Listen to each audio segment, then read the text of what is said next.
In today's video, I'm going to teach you how to create a youcanbook.me account. This platform is a fantastic tool for managing appointments and schedules online, making your life a lot more organized and efficient. Let's dive right in and get started with setting up your account. The first thing you need to do is open your web browser and head over to youcanbook.me. You can do this by typing the web address directly into your browser's URL bar. Once you've arrived at their homepage, look toward the top right corner of the page. There, you should see a button that says Sign Up. Go ahead and click on that button to begin the registration process. After you click Sign Up, you'll be prompted to choose a sign-up method.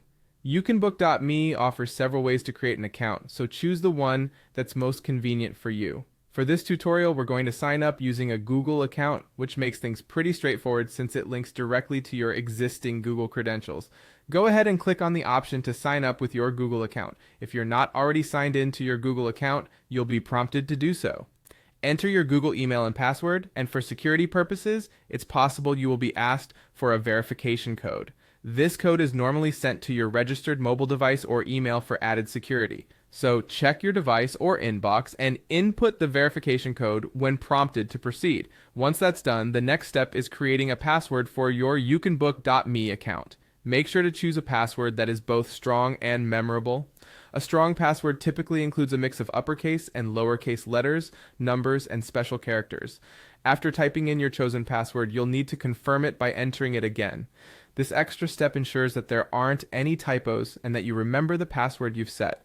Moving on, you will then be asked for a few pieces of personal information to complete your profile. Start by entering your name as you'd like it to appear within the platform. This will usually be visible on your booking page, so make sure it's accurate. Lastly, you'll need to enter your organization's name or the entity you're representing.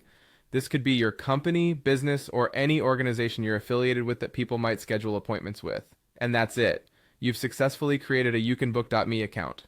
Remember to log in and explore the various features available to customize your booking preferences and settings. Having this digital scheduling tool at your fingertips is going to make managing appointments a breeze. Thanks for watching and enjoy your new youcanbook.me account.